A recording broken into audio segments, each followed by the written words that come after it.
ओम कृष्ण देवाय नमो नमः। समस्त भगवत प्रेमी भाई और भौणी मानक मोर राधे राधे। केमिति अछंती आपण माने? कृष्णांक कृपारु समस्ते भलरे थिबे बोली मोर आशा और विश्वास। आज आमे श्रीमद् भागवत गीतार तृतीय अध्यायर श्लोक 13 शुणिबा। ता पूर्व जो मैंने सब्सक्राइब करना सब्सक्राइब कर दिंतु आउ वीडियोटा को स्किप न करी लास्ट जाए देखंतु। लास्ट जाए देखिले आमे भगवत गीतार गोटे गोटे कथा बुझी परिबा। आमे जो जीवन पाराबारर अंधार रे अच्छे आमको आलोक टिके मिलिबो, रास्ता देखा जीवो, कृष्णांक प्रति आमर स्नेह प्रेम सब सृष्टि हेबो।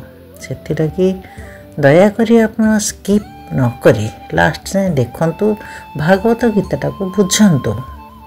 एही श्लोक सुनिबा आगरु चलंतु आमे उपक्रमणिकार किछि स्टेप सुनिबा।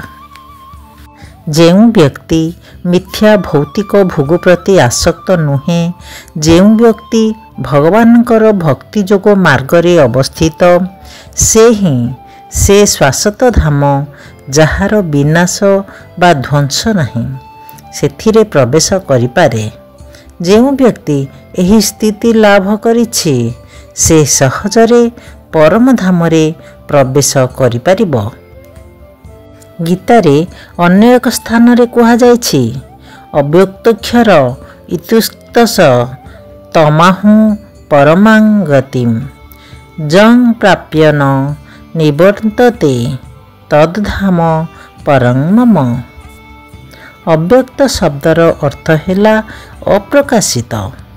ए भौतिक जगतर सबु आम समक्षरे प्रकाशित होई नाही।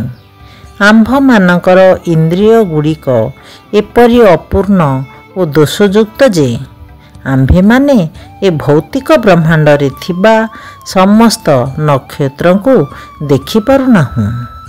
बौद्धिक साहित्यरु आम्भे माने समस्त लोक बा ग्रह मानकर कथा बा सेमानक संबंधी विवरण पाई परिबा एवं आम्भे माने एहाकु विश्वास करिपारु बा न करिपारु।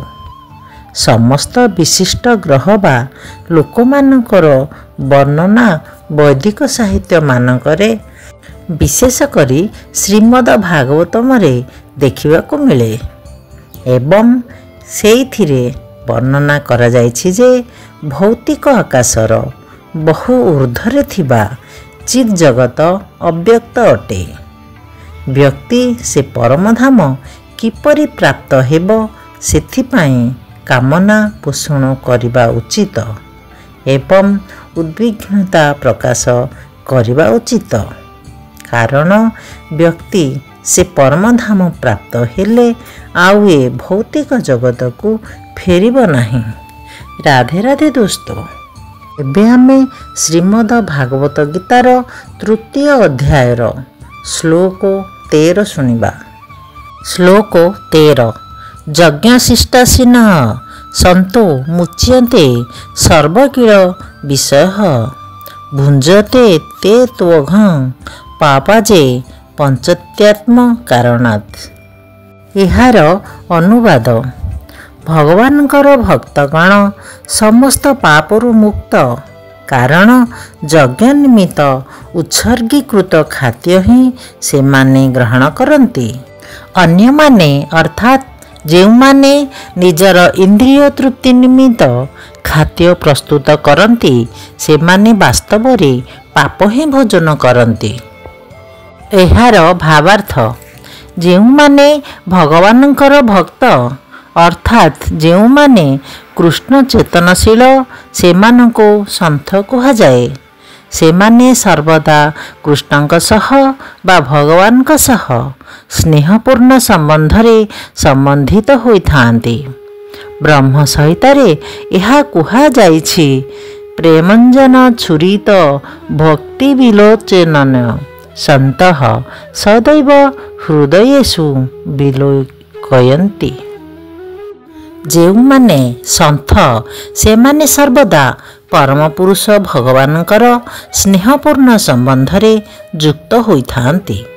ସେ ପରମ ପୁରୁଷ ଭଗବାନ ହେଉଛନ୍ତି ଗୋବିନ୍ଦ ଅର୍ଥାତ୍ ସମସ୍ତ ଆନନ୍ଦ ବା ସୁଖଦାତା। ସେ ହେଉଛନ୍ତି ମୁକୁନ୍ଦ ଅର୍ଥାତ୍ ମୁକ୍ତିଦାତା। ସେ ହେଉଛନ୍ତି କୃଷ୍ଣ ସର୍ବାକର୍ଷଣୀୟ ପରମ ପୁରୁଷ। ସନ୍ଥମାନେ ପରମ ପୁରୁଷ ଭଗବାନଙ୍କୁ ପ୍ରଥମେ ଅର୍ପଣ ନ କରି କିଛି ଗ୍ରହଣ କରନ୍ତି ନାହିଁ।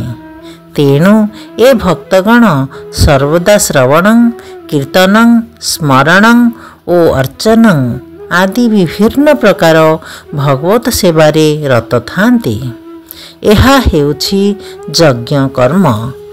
ଭକ୍ତ ତାର ରୁଚି ଅନୁଯାୟୀ ଶ୍ରବଣ କୀର୍ତ୍ତନ ଓ ଅର୍ଚ୍ଚନ ଆଦି ଯଜ୍ଞ କର୍ମରେ ନିଯୁକ୍ତ ହୁଏ। ଏ ଯଜ୍ଞ କର୍ମରେ ନିଯୁକ୍ତ ହେବା ଦ୍ୱାରା ସେମାନେ ଏ ଭୌତିକ ଜଗତରେ ପାପପୂର୍ଣ୍ଣ ଦୂଷିତ ବାତାବରଣରୁ ଦୂରେଇ ରହନ୍ତି। ଅନ୍ୟମାନେ ଅର୍ଥାତ୍ ଯେଉଁମାନେ ଇନ୍ଦ୍ରିୟ ତୃପ୍ତି ନିମିତ୍ତ ଖାଦ୍ୟ ପ୍ରସ୍ତୁତ କରନ୍ତି ସେମାନେ କେବଳ ଯେ ଚୋର ତାହା ନୁହେଁ, ସେମାନେ ମଧ୍ୟ ସମସ୍ତ ପ୍ରକାର ପାପ ଭୋଜନକାରୀ। ଯଦି ବ୍ୟକ୍ତି ଚୋର ହୁଏ ଏବଂ ପାପୀ ହୁଏ ତାହାହେଲେ ସେ କିପରି ସୁଖୀ ହୋଇପାରିବ? ଏହା ସମ୍ଭବପର ନୁହେଁ। ତେଣୁ ଲୋକମାନେ ସବୁ ଦିଗରୁ ସୁଖୀ ହେବା ନିମିତ୍ତ ପୂର୍ଣ୍ଣ କୃଷ୍ଣ ଚେତନାରେ କିପରି ସହଜ ସୁଗମ ସଂକୀର୍ତ୍ତନ ଯଜ୍ଞ କରିପାରିବେ ତାହା ଶିକ୍ଷା କରିବା ଉଚିତ। ତାହା ନହେଲେ ଏ ପୃଥିବୀରେ ଶାନ୍ତି ବା ସୁଖ ପ୍ରତିଷ୍ଠିତ ହୋଇପାରିବ ନାହିଁ। ରାଧେ ରାଧେ ଦୋସ୍ତ। ଏବେ ଆମେ ଏହାର ପର ଭିଡ଼ିଓରେ ଶ୍ଲୋକ 14 ଶୁଣିବା। ଏବେ ମୁଁ ରହୁଛି। ରାଧେ ରାଧେ।